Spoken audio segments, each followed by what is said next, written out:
नमस्कार, mission news में आपका स्वागत है। पंडित दीनदयाल उपाध्याय जी की जयंती पर बहुत भारी संख्या में भीड़ हुई और आइए जानते हैं गिरीश सिखरवार जी से कि कंचौसी को क्या मिला, कुछ विशेष कंचौसी के लिए योजनाएं मिली या नहीं मिली। किसान नेता हैं और कई एक आंदोलन कर चुके हैं किसानों के समर्थन में। तो आइए जानते हैं उनसे कि कंचौसी को इतने बड़े कार्यक्रम में क्या मिला।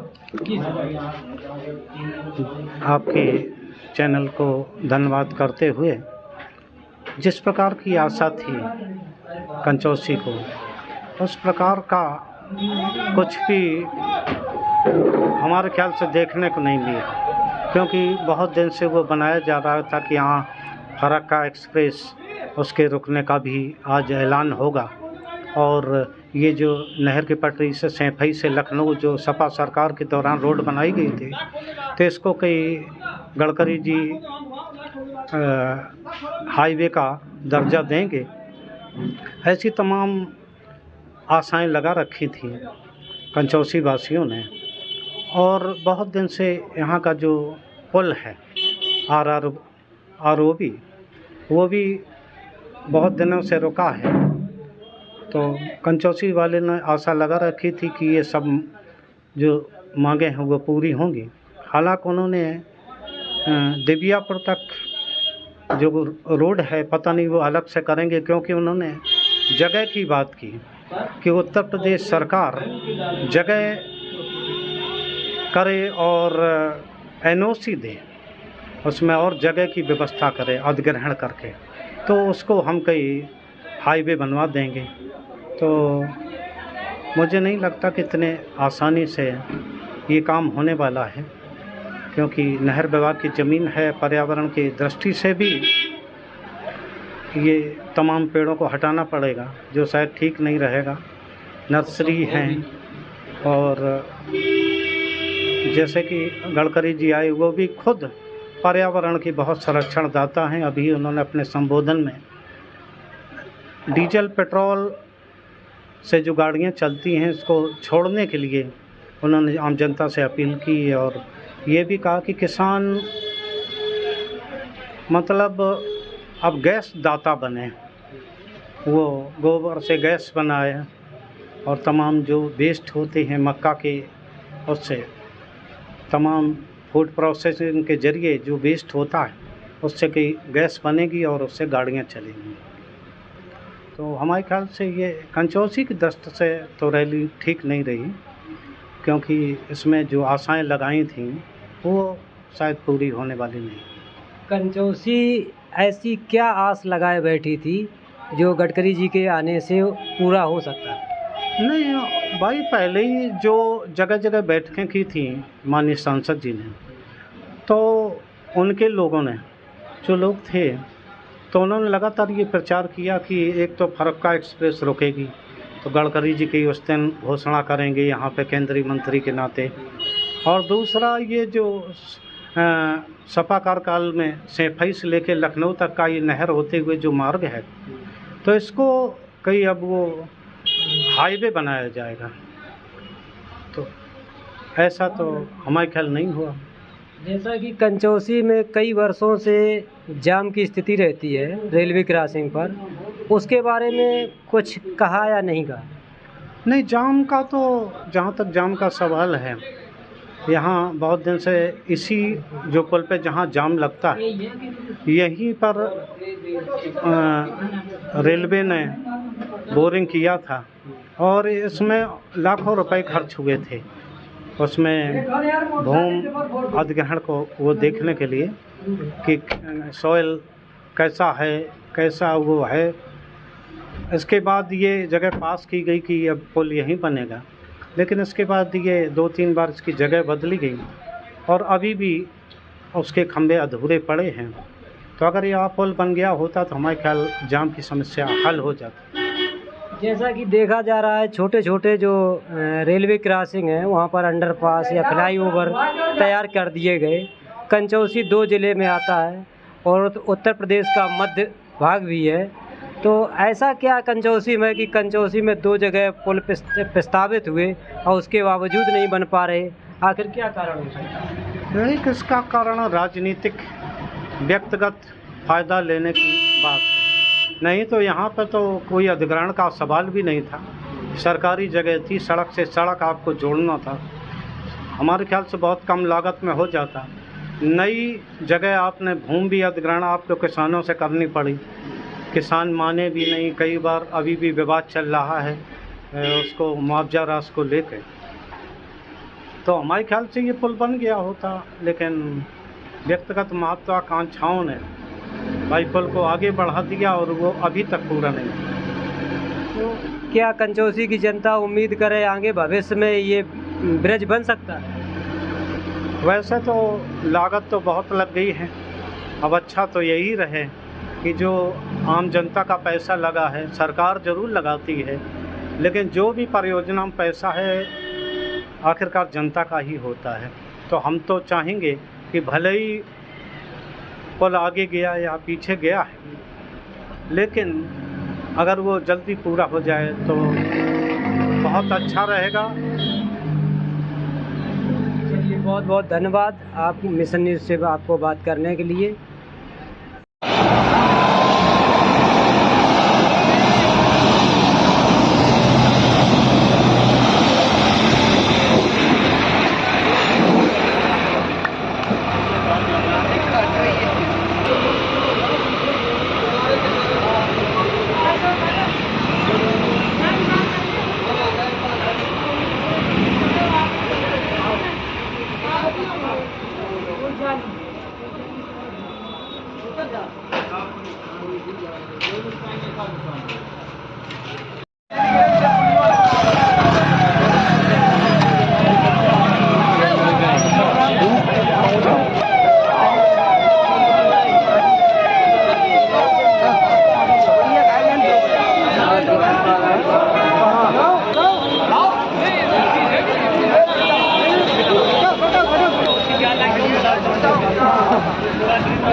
खींच रहे वो की गाड़ी के मारे फिर वो भाग रहे, देखो तो रुक नहीं रहे हैं। क्या कर रहे हो भाई?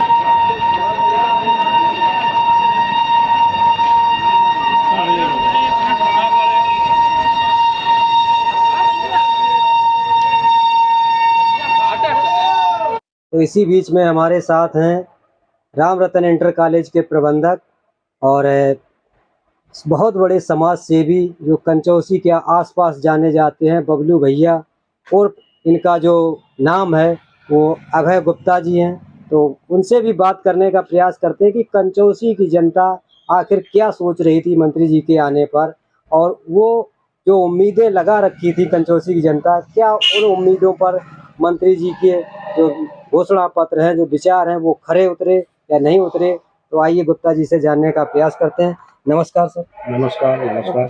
जैसा कि कंचौसी में जब मंत्री जी आए, केंद्रीय मंत्री जी, तो क्या कंचौसी की जनता क्या उम्मीद ऐसी लगाए बैठी थी कि ऐसा ये हो जाए, वो हो जाए, ये काम होना चाहिए, तो उस पर क्या आप थोड़ा रोशनी डालना चाहेंगे? देखिए, जो आयोजन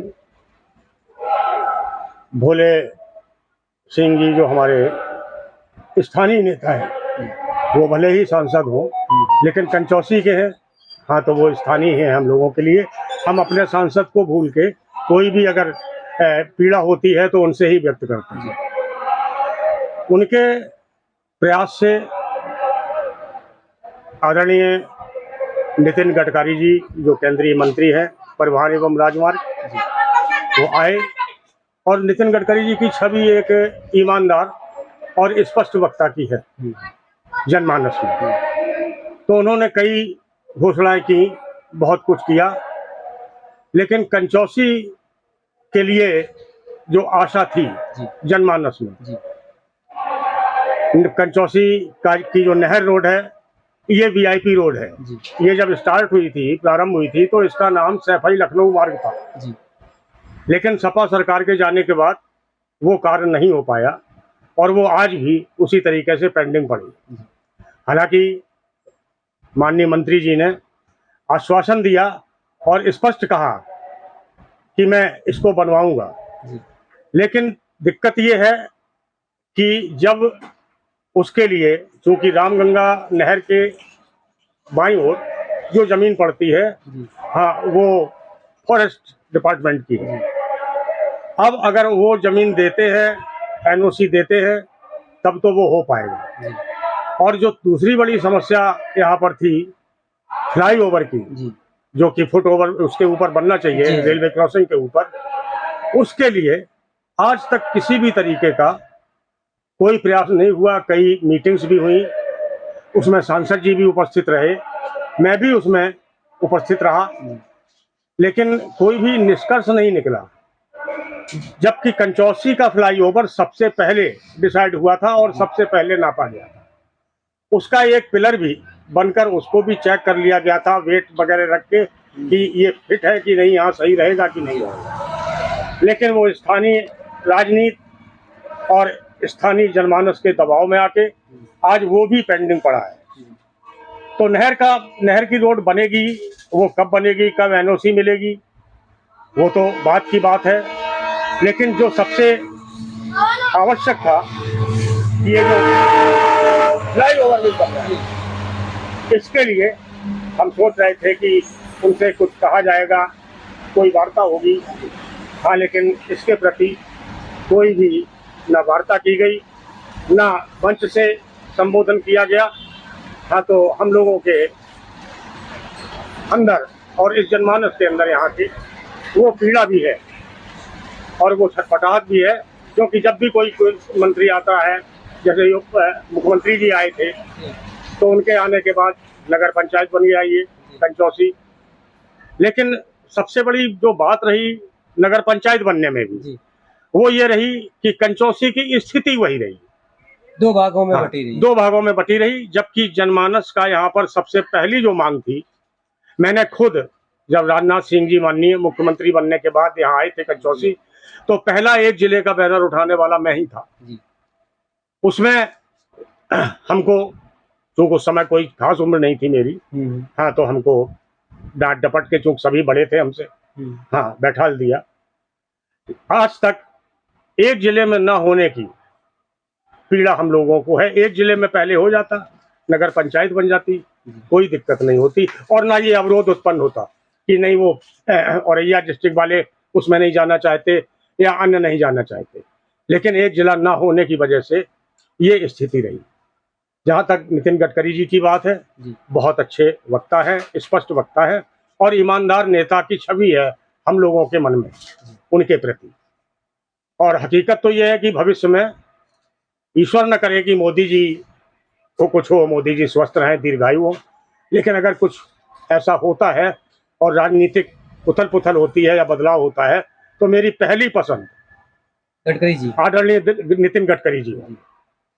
और जहाँ तक रहा कंचौसी के विकास की बात या जो कुछ है, तो कंचौसी की जो थाती थी, कंचौसी के पुरखे थे जिनका नाम कई कई प्रदेशों में था, व्यापार कई कई प्रदेशों में था।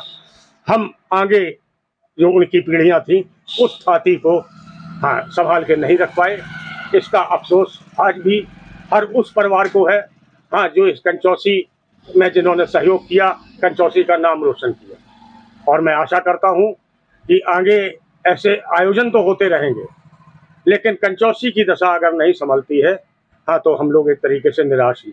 जैसा कि सर जानने में आया, देखने में भी आया कि छोटे छोटे जो रेलवे क्रॉसिंग थे, वहाँ पर या तो अंडरपास बना दिए गए या फ्लाईओवर बना दिए गए, और कंचौसी में 2 जगह फ्लाईओवर पास हुआ और उसके बाद व्यवधान पड़ा, रुक गया। और कंचौसी ऐसा क्या यहाँ पर है कि 2 जिलों की वजह से ये हो रहा है, जो कंचौसी के साथ घटना है, या कुछ और कारण हो सकता है? नहीं नहीं, इसमें 2 जिले की बात नहीं है। जो कुछ हो रहा है उसमें केवल नेता ही नहीं, जनसेवक ही नहीं, कंचौसी की जनता का भी दोष है। कंचौसी की जनता इतनी उदासीन, इतनी निष्क्रिय हो गई है। कई संघर्ष हुए, हमने अपने जीवन में कई संघर्ष किए, आज भी हम करने को तत्पर हैं, हाँ, लेकिन कोई साथ खड़ा होने वाला नहीं है। और जब तक आप आवाज नहीं उठाएंगे, हाँ, तब तक कोई भी नेता नहीं सुनेगा, वो चाहे आपका स्थानीय नेता हो और चाहे वो बाहर का हो। बिल्कुल, ये तो आपने बिल्कुल 100% सही कहा, क्योंकि जब तक कहा गया है, पुराने हमारे बुजुर्गों ने कहा है कि बच्चा अगर रोएगा नहीं तो माँ भी दूध नहीं पिलाती है। तो जब तक यहाँ की समस्याओं को लेकर लोग आवाज़ नहीं उठाएंगे, आंदोलन नहीं करेंगे, तब तक होना असंभव सा लगता है। और कुछ कहना चाहेंगे कंजोसी के बारे में? और तो यही कहना चाहेंगे कि जो कुछ हुआ कंचौसी के साथ या जो कुछ आगे होगा, और चूँकि महानवरात्रि का पर्व आज से प्रारंभ हुआ है, हम माँ शारदे से, माँ भगवती से यही प्रार्थना करेंगे कि हमारे नेताओं को और कंचौसी के जनमानस को सद्बुद्धि दे और उन पर कृपा बनाए रखे, हाँ, जिससे कि वो अपने नगर के लिए कुछ सोच सकें और उसके लिए संघर्ष कर सकें, आगे बढ़ सकें, और तभी कुछ प्राप्त हो सकता है। और अगर उदासीनता रहेगी, हाँ, तो कुछ नहीं हो सकता, कुछ नहीं हो सकता। चलिए, बहुत बहुत धन्यवाद आपका मिशन न्यूज़ से बात करने के लिए। इसी के साथ मैं अपने वीडियो को समाप्त करता हूं। कैमरामैन गोविंद सिंह राजपूत के साथ मैं दिनेश चंद, ढिकियापुर, कंचौसी, औरैया, उत्तर प्रदेश। अगर हमारी खबर आपको अच्छी लगे तो लाइक करें, कमेंट करें, शेयर करें, हमारे चैनल को सब्सक्राइब करें। जय हिंद, जय भारत, जय संविधान।